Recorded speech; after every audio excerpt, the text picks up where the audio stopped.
জন্ম সার্টিফিকেট কিভাবে পরিবর্তন করবেন।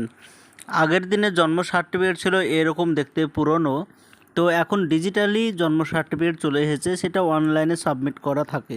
যদি আপনার জন্ম সার্টিফিকেট পুরনো হয়ে থাকে, সেটাকে আপডেট করতে চান নতুন করে, তো এখন যেটা ডিজিটালি জন্ম সার্টিফিকেট, তো সেরকম করতে চান, তো কিভাবে করবেন বিস্তারিত জানতে ভিডিওটি সম্পূর্ণভাবে দেখতে থাকুন। আমাদের এই চ্যানেল থেকে অনলাইনে সব রকমের তথ্য সবার আগে দিয়ে থাকি। চ্যানেলটিকে সাবস্ক্রাইব করে পাশে থাকবেন, যাতে নতুন নতুন ভিডিওগুলো আপনার কাছে পৌঁছে যায়।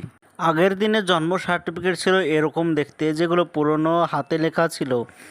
তো আগে এরকম জন্ম সার্টিফিকেট দেওয়া হতো হাসপাতাল থেকে, পঞ্চায়েত থেকে, পৌরসভা থেকে, এরকম সার্টিফিকেট আগে দেওয়া হতো।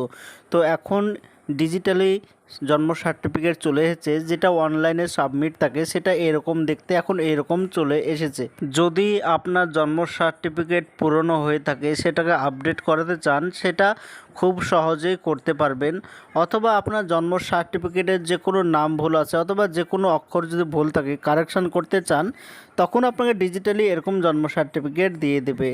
তো যদি আপডেট করাতে চান, তো আগে অনলাইনে দেখবেন সেটা অনলাইনে রেজিস্টার করা আছে কি নেই। অনলাইনে দেখার জন্য আপনার মোবাইল অথবা কম্পিউটার থেকে যে কোনো একটি ব্রাউজার ওপেন করবেন, সার্চ অপশানে এসে লিখবেন জন্ম মৃত্যু, এটি লিখে সার্চ করে দেবেন। এবার প্রথমে লেখা দেখতে পাচ্ছেন জন্ম মৃত্যু লেখা, এইটাতে ক্লিক করবেন। এটাই হচ্ছে জন্ম মৃত্যু অফিসিয়াল ওয়েবসাইট। এখান থেকে যাবতীয় কাজকর্ম এইখান থেকে করা হয়। আপনার জন্ম সার্টিফিকেট অনলাইনে রেজিস্টার আছে কি নেই সেটি দেখার জন্য উপরে লেখা সিটিজেন সার্ভিস লেখা আছে, এইটাতে ক্লিক করবেন।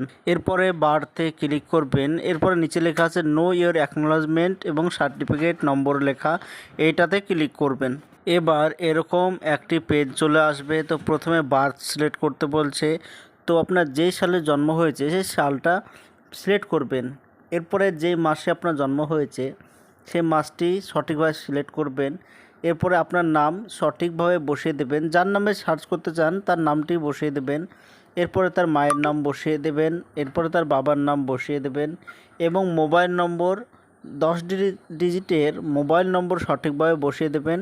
এরপরে নিচে সাবমিটে ক্লিক করে দেবেন। এরপরে এইখানে দেখতে পাচ্ছেন নো ডাটা তাই দেখাচ্ছে। তো আমি যার সার্টিফিকেট দেখতে চাইছি তার ডাটা এখানে অ্যাভেলেবেল নাই। তো এটা হচ্ছে পুরনো জন্ম সার্টিফিকেট আছে, এর জন্য এখানে রেজিস্টার করা নাই।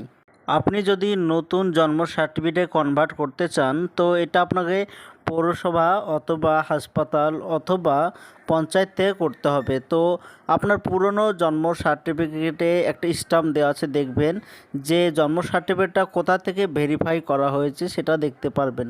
তো যদি আপনার পঞ্চায়েত থেকে ভেরিফাই করা হয়, আর যদি আপনি নাম কারেকশান বা যে কোনো কারেকশান ভুল সংশোধন করতে চান, তাহলে সেখানে আপডেট অথবা কারেকশান করতে চায় সেটা বলতে হবে। তেনারা আপনার যেগুলো ভুল আছে সেটা সংশোধন করে দেবে, এবং আপনার সম্পূর্ণ ডকুমেন্টস, আপনার বাবা মার ডকুমেন্টস নেবে, তারপর এগুলো ঠিক করে দেবে।